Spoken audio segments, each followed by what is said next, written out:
The views and opinions expressed on From the Mouths of Madness are that of the panel and not of the Geeks Under the Influence Network or their sponsors, Amazon.com and tpublic.com. Listeners, beware.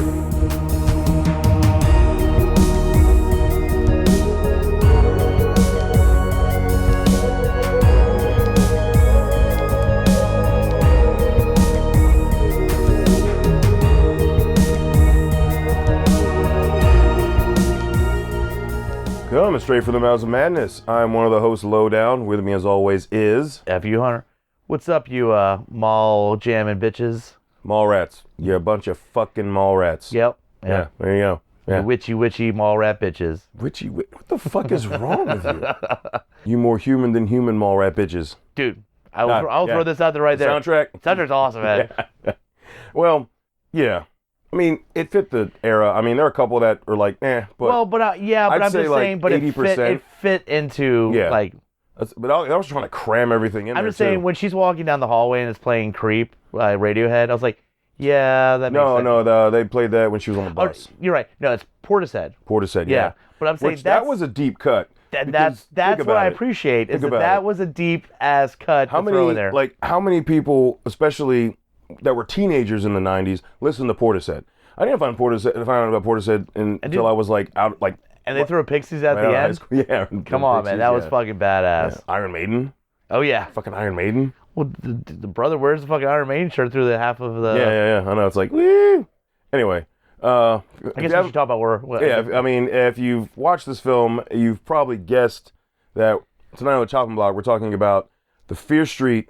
Now we will cover all three. But tonight specifically, we're talking about Fear Streets Part 1, 1994. Yeah. And the soundtrack was very 90s. Yeah, they made sure of that. Yeah. Well, I mean, the whole thing... You know who you didn't hear? What's that? Nirvana. And this one, you're right. In a 90s... Yeah. Yeah. Next episode. Yeah. Whatever. Well, next movie. Each one's like an hour 40. Yeah. It's like a fucking solid... Well, I'm saying the next one next or whatever. Episode, yeah. So... Tonight we're just going to be talking strictly about, like I said, part one. Maybe make some references for those that are interested in the books. I did read Fear Street when I was younger. They were churning them out as I was a teen, preteen into a young teen. Before I just went on to say, fuck it, I'm an adult. Stein's like, Goosebumps are for the kids. These are for Which is what I started on. Yeah. But this was his kind of like, we're opening it up a little bit. Instead of suggesting things might happen. Shit's gonna actually happen. Yeah. So like when I was reading Goosebumps, like 7, 8, like 9. teen Goosebumps or something like that. Yeah, except it's like it's definitely young adult fiction. I mean, the movie definitely portrays what happened in the book. It was very violent kills, allusions to sex, stuff like that. I mean, they were pretty much R-rated books for the most part. He's not Stephen King level. No. But he's not like Goosebumps level. I honestly wouldn't have gravitated towards King if it wasn't for Stein. I got to be honest. There you go. Like, I fell in love with reading horror through Goosebumps, and then Fear Street, and then by the time I was like 13 or 14, I was like, fuck it, I just went. Which is kind of cool. You got to appreciate that Goosebumps really was, I've heard that from a few people, that was kind of their, like, kind of getting into horror. That and Pike. Christopher Pike, too. He definitely had some horror. Oh, yeah. Midnight Club and all that. He was the other young, like, horror youth writer. I mean, I even went back and like when I was in high school and read a bunch of Fear Streets that I hadn't read yet. Oh, really? I mean, they were at the library. You could just get and they were quick reads. Yeah. They're like 220 pages, so I could just get like 5 of them and just plow through them. So, and they always had like part 1s, part 2s, part 3s. Like, there's actually at the beginning of this film where Robin is closing up the bookstore. She drops a book, and it's Fear Street's First Evil, if you look at the cover. Yeah, I noticed that. Which is partly what this film, one of the books, because they didn't come out and do direct adaptations of any particular book. They kind of pick and choose and pulled from like a bunch of different books and different characters and different scenarios across the board on a lot of books. Right. So, but it was a cool reference to see that the book that she dropped and picked up was and that one is actually the biggest one that they pulled from for 1994. So that was cool. Yeah. I do appreciate how they definitely say, okay, we're in the 90s. And it's weird because I'm like... Orange Jubilees. Oh, yeah. Well, just a bookstore in a mall. Yeah. A mall. A mall. Even a mall. Dude, did they use did Stranger Things and Fear Street use the same fucking mall? It seemed like I swear to God, you take the tree out, it's fucking Starcourt. I think it's just supposed to be 80s with a lot of neon. No, but I mean, dude, yeah, I mean, it looks. The tree in the middle there, yeah. It looks pretty close. But you get her running into a Spencer's. I mean, you see the electronic boutique, which was the gaming store back in the day. Like, yeah, so I appreciate all the little nods to everything, so. Yeah, I mean, I do too. I thought it was very, it put you in the mood. Okay, we're in the 90s. You know, that was kind of like the beginning of the end for malls. You know, malls came in the 80s, went through the 90s, then the 2000s, you're like, man. Yeah, a lot of old people walking around them now. Yeah. Now, I will say this, and I don't know if this is on purpose, but I've watched it twice now, and that first kill looks almost, it seems like shot for shot, the first kill in Scream, when Drew Barrymore's running and grabs her arm and then just pulls the knife around and stabs her in the chest. Mm-hmm. This kill, it's almost like they recreated. I don't know if that was on purpose or not, but the killer's chasing her, grabs her arm from behind, and then goes around and stabs her in the chest to slow her down. Mm-hmm. It seemed like it had to be on purpose. And then, you know, on top of her, pull the mask, but you actually see the killer's face. Yeah. You know, I mean, it's very... You know, yeah, and that's I mean, the spitting out blood while she's trying to talk. I mean, everything was like, yeah. And so I'm guessing it was on purpose because it was. I had a very like flashback. Scream came out what 2 years later? Yeah, from the 94. She came out in 96. So but I'm saying I feel like the director of this was like, you know what? Let's give a little nod to the 90s horror. Well, that's the thing that they did with each movie. Each movie is specifically done in the style of the year in the era that it was set in. You know, 1994, it's a 90s horror movie. Yeah. It's a bunch of dumbass teenagers that don't know what the fuck they're doing, going around trying to figure out some shit that no one else believes in, that they barely believe in. Yeah. And trying to find, you know what I mean? Like, it's a total 90s horror. It's just, actually, I would watch this over I Know What You Did Last Summer, or, what other shitty Urban Legend. That one has moments in it. Honestly, the best part for that movie for me is the beginning with Brad Dourif. I don't know, Valentine. The Faculty. Valentine. You know what I'm talking about? Yeah, I'm talking about. Yeah. The Faculty. What's the other one? The Disturbing Behavior. Oh God! Yeah, all right, now. See, man. This is definitely like. Now we're getting into this is like smelly. This is definitely like above those. So this is a really good version of a '90s film. Yeah. Right? And but you even have like where at the beginning the characters are thinking someone's fucking with them. Yeah. You know, that like, get the fuck out. You know, I know what you're trying to do. Fuck you guys. You know. Yeah. That kind of. Oh, another killer, the shady side killer. What was the thing? Was Shadyside Killers or Strike Again or another Shadyside Killer? Or there's something saying like. Yeah, there's a chant, but. Whoops. And then you've got Sunnyvale or Sunny. Oh yeah, Sunnyvale. Sunnyvale I think is the asshole like town. Yeah. Yeah. We look like remember when they go on that trip to the football game for the service? Yeah. The remembrance service. Fucking. Who crashes the service, by the way? Dude. What a bunch of fuckheads. Dude, but like. Well, they were all supposed to show up there in solidarity and kind of like a death of a student. But like when on a bus ride, it goes from like ghetto as fuck to like $1 million houses. Yeah. Yeah, it's like holy. But I'm just saying, all the Sunnyvale, they come in, they're like, "Fuck you!" Another murder happened in your town. I was like, "Could you guys maybe just give it a day?" Yeah. Like everybody lost a classmate. They're like, they like hate them so much for like. That's what I'm saying. What the fuck? They're like, look like a bunch of assholes. Keep killing. He's like, dude, could you wait for not the funeral, like not the like service? Not the like a remembrance service or whatever. Well, I'm sorry, I got candlelight vigil. Yeah, I got my football. I got my jacket on. I just got to talk shit. That's my job. I'm a rich guy. All right. Oh, what a tool bag. Yeah. He got it though. Yeah, he did. So, and who the fuck also then like goes after the school bus? Which, by the way, would not happen. Like you wouldn't do that.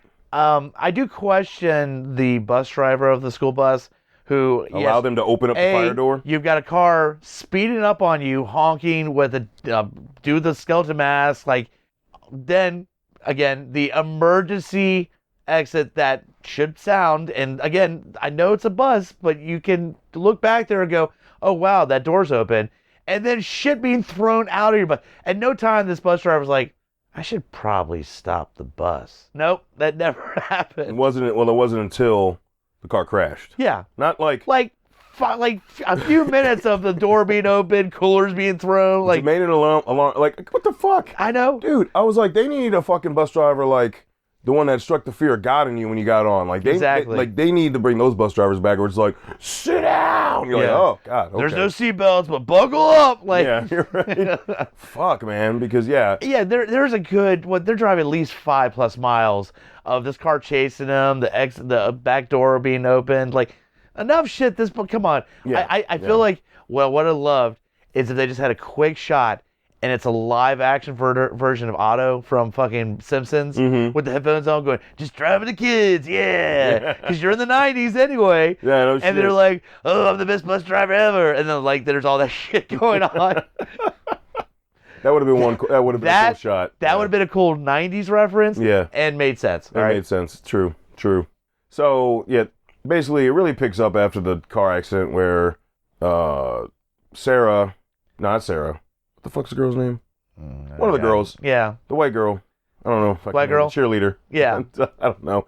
She was in the car with douchebag who was the ex of the girl from the other town because this new girl moved to Sunnyvale and Dina, the other girl, moved, they were dating when the blonde cheerleader lived in Shadyside. Yeah. So anyway, they cause a car crash. Of course, Dina's worried about her, yada, yada, yada. Gets out, and then Samantha gets out of the car bleeding, and she bleeds on the ground, and worst spot to bleed on the ground, apparently. But there was a dead getaway that you find out in the second movie that all that red moss probably wasn't a good thing to bleed on. Yep. Probably wasn't cool. And she awakens the curse of Sarah Fear. Now, Sarah Fear is a character. The Fear family is like an evil lineage throughout a lot of the Fear Street books. Yeah. Like, they don't all revolve around the Fear family, but there'll be references to the Fear family, or like they'll be walking and they pass like the old Fear mansion. It's not as heavy as in the series of movies. No, there are books that are strictly like where it's the main thing. But there's references if it's not the main kind of. Yeah, if it's not the main one, it's kind of like just always there. Kind of like Stephen King in The Dark Tower, where it's like always there's usually a reference to the Dark Tower and a lot of stuff.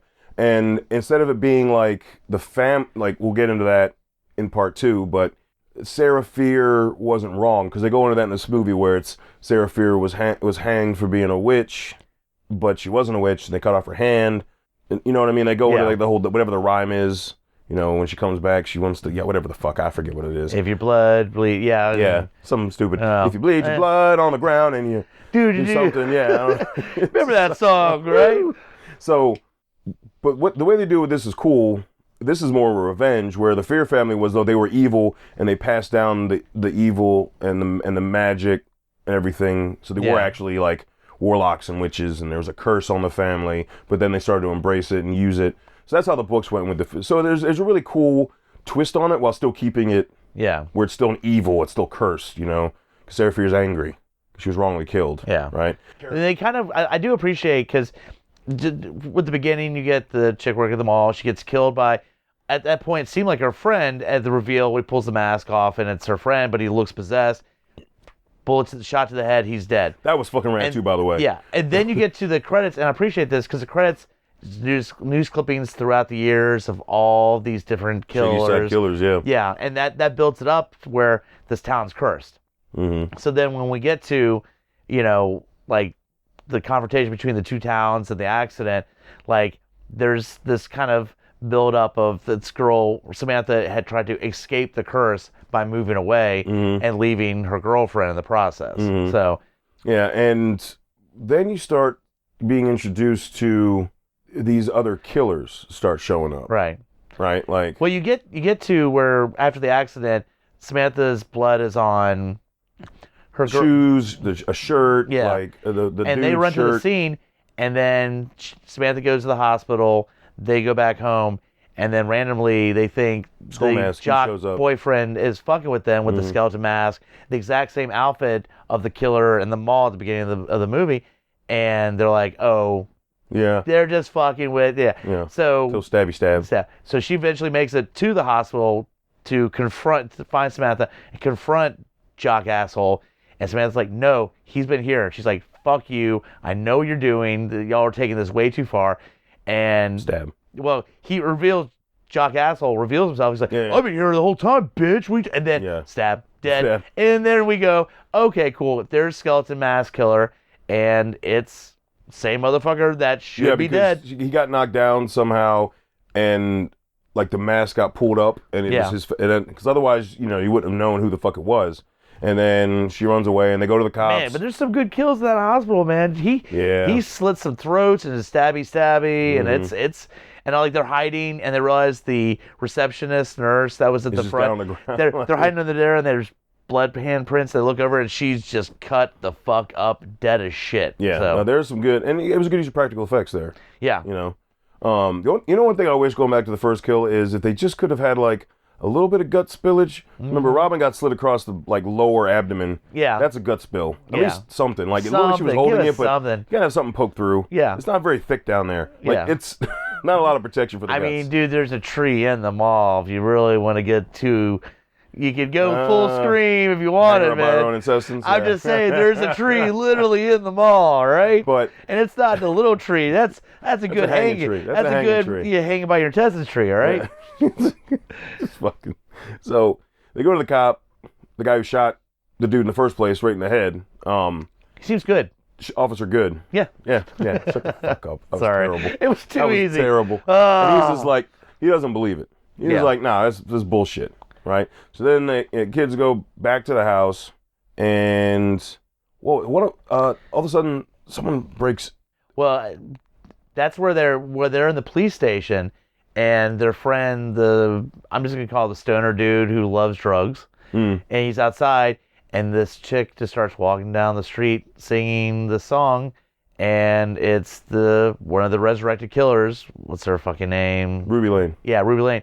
And he's so fucked out. He's so out of it. He's like, hey, baby, what's going on? And he walks up to her, and she just starts fucking slices his fucking leg, and she's like going in for the kill. Yeah. And at that point, it's like, okay, it's not just skeleton mask. Now we got this other bitch who...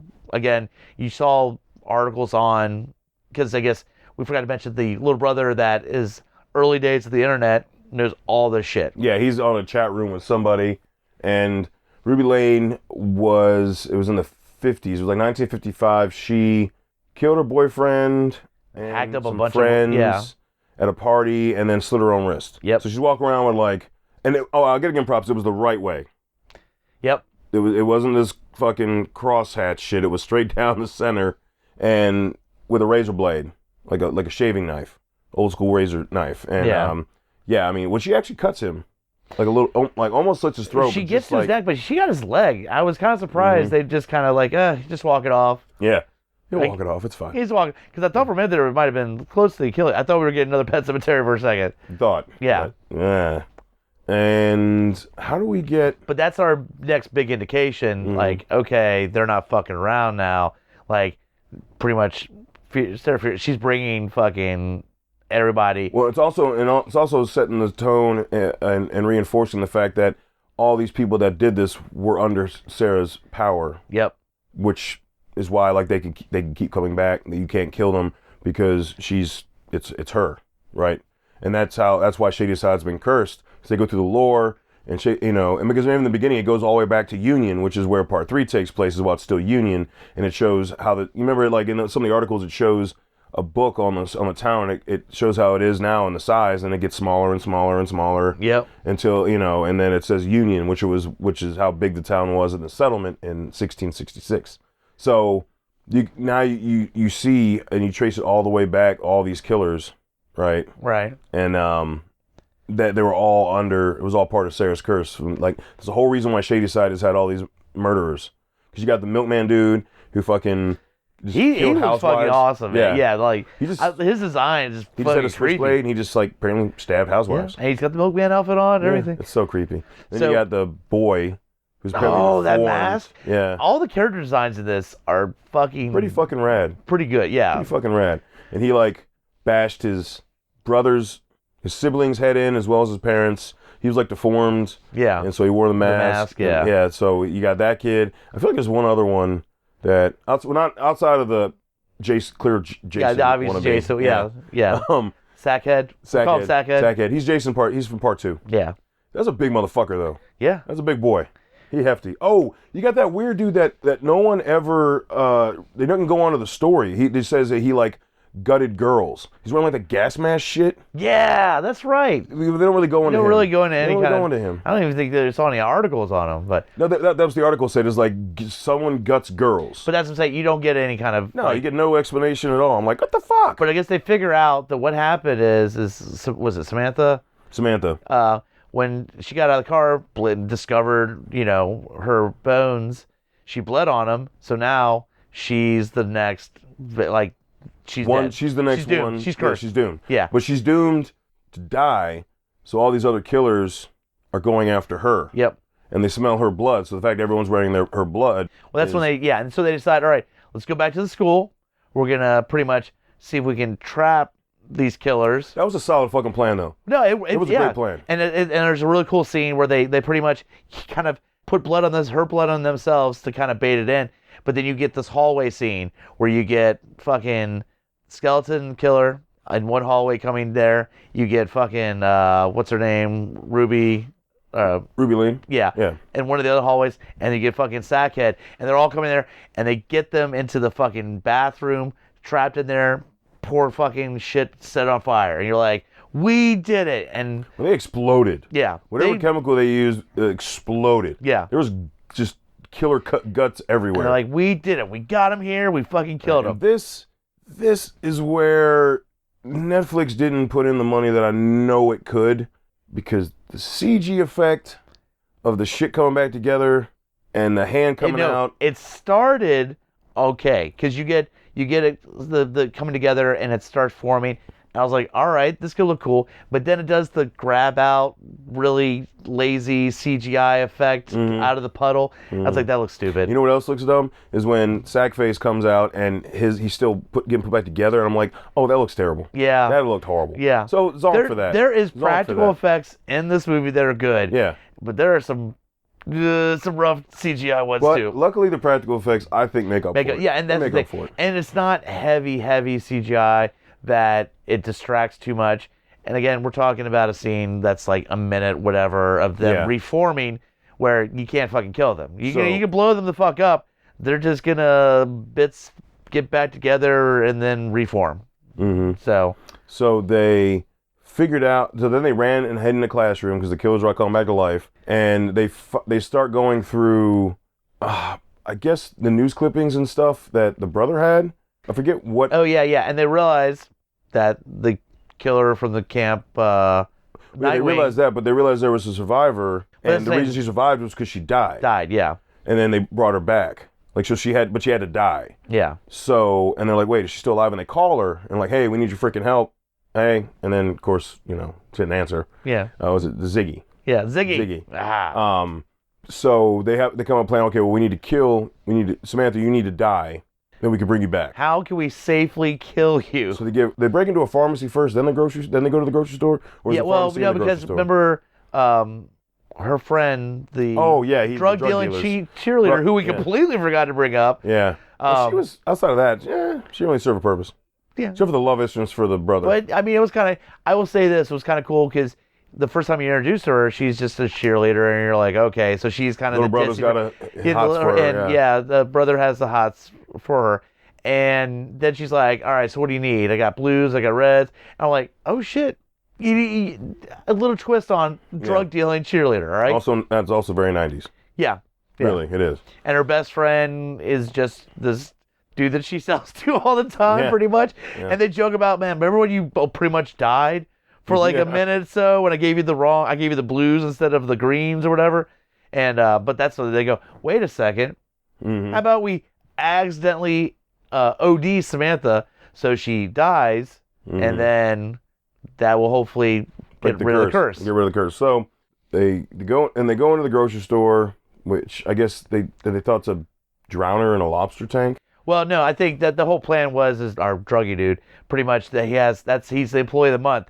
As we know, because as he walks in, there's employee of the month, and it's just his photo like 7 or 8 times, so he has access to there. That's what it is. Yeah. So they're like, we have access to here, we'll get the drugs we need from here, and then do it here. Hopefully, there's an open enough area we can set traps, whatever like that. So But then, of course, the killers show up, and we gotta. In this scene is where the best kill of potentially the entire. Well, Hunter doesn't know; he hasn't watched part 3 yet, but so far, oh man, this is so. This is all right. This was kind of I hate to use the term game changer, but the kills up till now were good, but nothing that I hadn't really I'd seen enough times. They were like, okay, they made a solid horror film with solid kills. They were very scream kills. Yes. Well, I will say when he killed Stoner Dude, so there was a lot of kills that happened at once. There was one lazy kill that happened prior to the kill of the cheerleader. Right. The drug dude and cheerleader. Like, I forget, it was just like a stab to the chest. I'm like, oh, okay, whatever. Everyone's seen that. But when they kill the fucking, all right, let's get into it. All right, like, I mean, so you get set up where you get skeleton killer from the beginning of the movie, resurrected, and he's fighting our drug cheerleader, and he stabs her, but she's still a fighter, and so next thing you know, he slams her face into a cake. Yeah, and you're like, all right, but she's fighting, and she's like, fuck you, I'm not gonna take it. But he throws her, and they're right next to the bakery section, next to a bread slicer, and he's holding her down, and he turns it on, he's holding her down, and I'll be honest, I was so set up with the way this movie's going because you have the kid brother that has kind of a crush on her. That's eventually gonna happen. That like, they're gonna survive. You're like, oh man, because you have a moment right before that where he's kind of like, they're sort of flirting, and he's kind of, but you're like, okay, so she'll kick out some way. Nope. No, dude. They put her head right through that bread slicer, and you see her face get cut into 8, 9 different spots. However many, loaf of bread. It was a short loaf of bread, whatever the fuck. But where it was amazing. It comes out, and she's got the cake on her face. Because of that, the other people are running from the other killers. So you got druggy dude, and then you got the little brother. Both kind of come to the end of a aisle, right, and see it, and they fucking see it. And this is where I give them props, and because they showed it. The dude fucking, the stoner dude, the axe just came straight down on his head, and I was like, that was fucking rad. But right before that, and this is where I had to give props to, you've already shown the scene, it's established she's dead. But they don't just show her lifeless legs at the end of the table. You literally see just what's left of her head just dripping and flopping on good practical effects. Yes, very good practical effects. And I was like, way to go, guys. Because you could easily just have them turn that corner, see her lifeless legs. Okay, she's dead. But they went, no, you know what? Let's give you that effect. And how did they... And then, Stoner dude got the axe to the head. How did the brother get it? I forget. He didn't. He survived. Oh, that's right. Who else got it? Was that it? That was it. That was it. So, yeah, he got an axe to the head. And eventually, that's when Samantha takes Samantha to the lobster tank and drowns her. And then, you remember there's that small scene where the lobster's crawling across the ground? I'm like, that I got a giggle out of that. But anyway, she eventually dies, and the writers are getting ready to close in, and then they're gone. I mean, we're talking about if she had died like a second later, somebody's getting axed to the head or something, but she dies, and then they good. All right, and they pull her out, and then they stab her with like 6 or 7 EpiPens. Yeah. What the fuck? Yeah. Well, because here's the thing, she had taken all the drugs, but remember, she puked them up. Yeah. That was the problem. But still, the chick's like nailing her with EpiPens. I was like, you might bring her back to life, but you might also shut down her fucking heart in the process. Yeah, no. Because she just kept stabbing her over and over again. It was like 6 or 7. Yeah. So they get her home. Well, yeah. The cops show up. They come up with the story. They kind of, I'll be honest, they kind of sold out their friends, or they're like, a little bit. Yeah, because it comes out, drug deal gone wrong in the grocery store. You're like, and then Samantha's all not fucking... really what happened, yeah. Samantha's, obviously she just died and got brought back. She's all fucked up. But they finally get a call back from Ziggy, and... this is cool at the end, because Samantha and, goddamn, what's the main girl? Dina, right? Yeah. They work it out. She's like, I'll see you later tonight. And then you have that kind of end of the movie, like we did they it. Kiss in front of her mom. Yeah. Like that was a thing that, that caused tension between the two. So fucking back at Dina's house, Samantha's there. Dina's gone down out in the kitchen. She gets a call on the phone. It's Ziggy saying, "Hey, shit's still fucked up. Yeah. And then she gets off the phone. Didn't win. You didn't win. As soon as she turns around, there's fucking Sam, and you get the flies. As you realize later down the road, the flies are a symbol for something. Because if you really go back and watch it, the very first kill with the skull mask, when he says, what? Yeah. Like he heard someone say something, you see a fly. Yeah, When it lands on his face. Yeah. Like, so you see flies are a symbol for this. And then there's flies like all around, like 3 or 4 around Sam's face. And then you look down and basically Dina turn around into a knife. Yeah. And you're like, oh shit. And then like they fight. She gets her subdued. She comes down and gets the brother. And he's like, hey, she's still fucked up. Yeah. And basically, that's the end of the first one. It's like, but no, you do get a little cutscene to what's coming in the next one. With part 2. Yeah, which they kind of do, and that's kind of the thing. But yeah, you get a little bit where now Ziggy is talking. She's like, all right, I'm going to tell you my story. And then it's a quick, and then on the next movie. Yeah. Setup. So it's basically like a trailer. But I like that cool thing where she's on the phone. She's like, we did, no, we did it. We figured She's it out. still fucked up. And you're like, Shit is still fucked up. You are not fucking not safe. good. You are not good. Just the realization. And dude, she uses the fucking phone cord to tie her up. Yeah, that's awesome.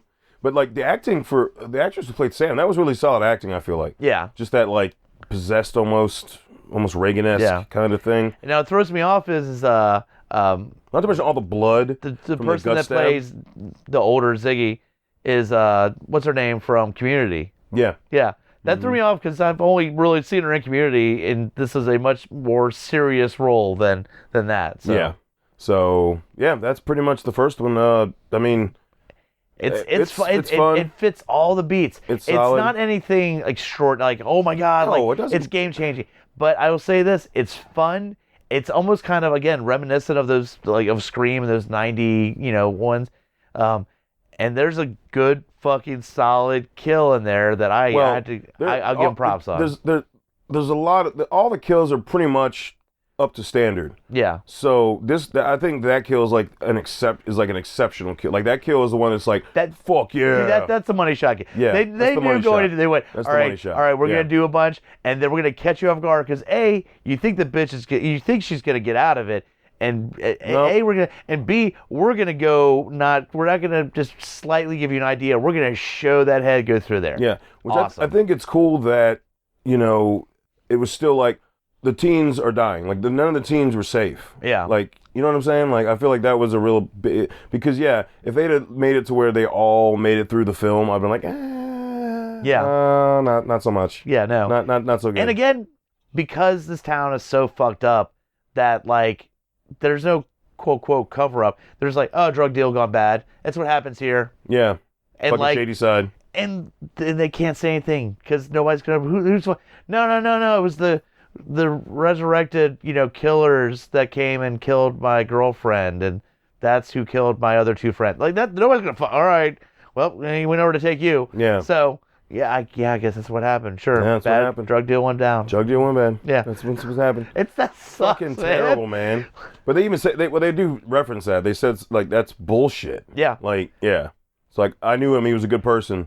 Remember, because the brother was on AOL. Yeah. He was on AOL chat. Instant messenger. Yep. Man. God. Fuck. Just remind you how 90s it is. Yeah. Hey. It's 90s as fuck. So, anyway, past the chopping block. I mean, it's solid. This was actually my second time. I went back. I watched it last year when it came out. They came out in 2021. We couldn't work it in last year. So I'm glad we're actually getting to bring it back in this year. And I think covering them, all 3 of them separately, just because there is a lot of content there. It's not bam, bam, bam.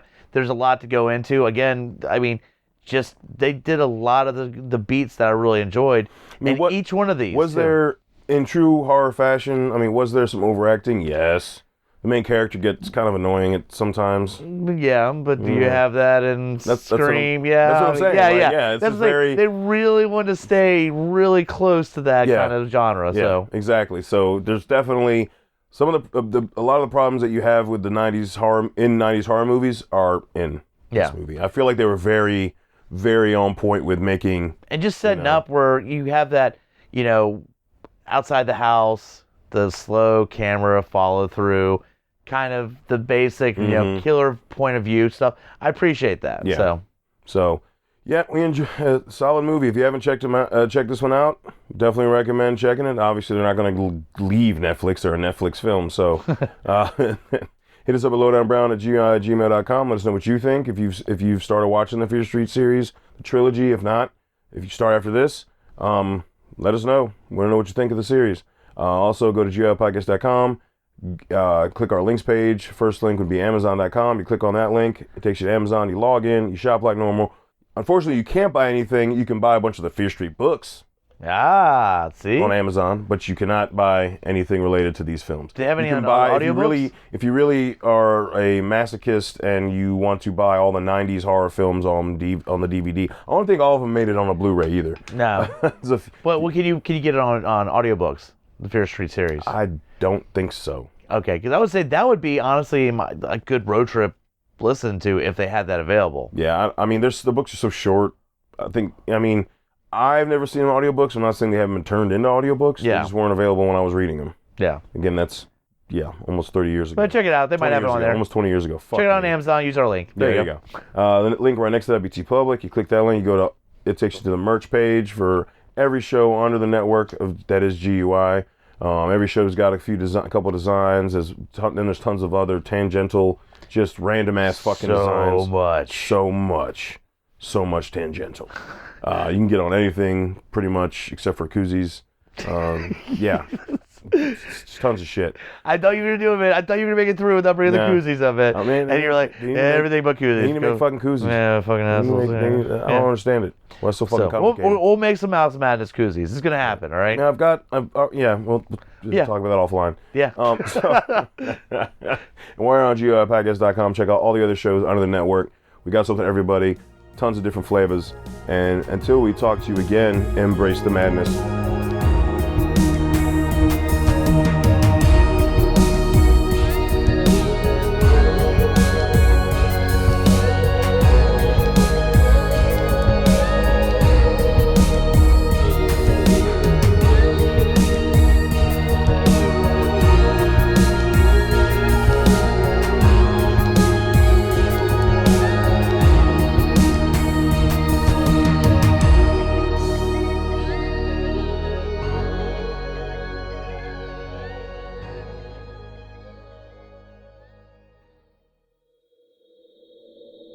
Join us at GUIPodcast.com.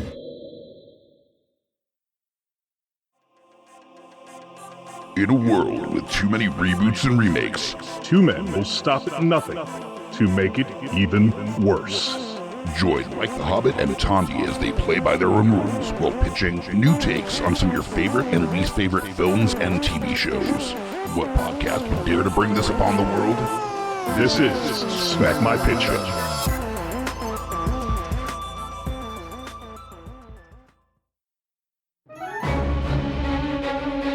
Hey guys, Scotty P here with Smash on your left. And we are the Geek Fathers. That's right, bringing all the trials and tribulations of being a geeky parent. So welcome to our world. And as always, join us or cry.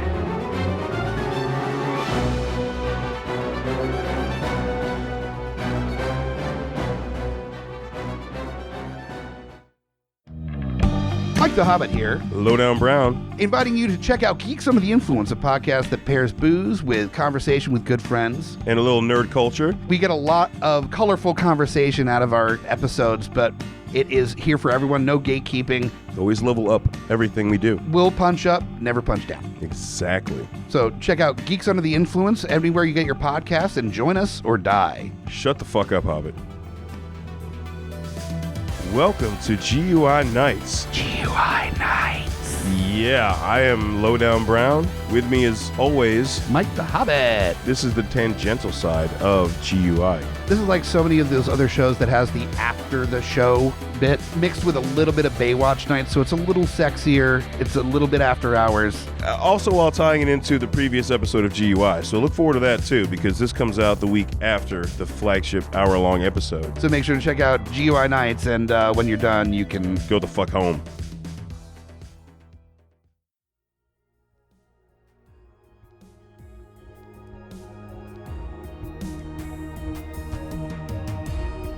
Coming straight from the mouths of madness, I'm Lowdown. I'm FU Hunter. Do you love horror? We fucking do. So this is a podcast dedicated to all things in cinematic horror. We're talking movies, television, composers, special effects artists. We're gonna fucking cover it. So if you love horror, Embrace the madness.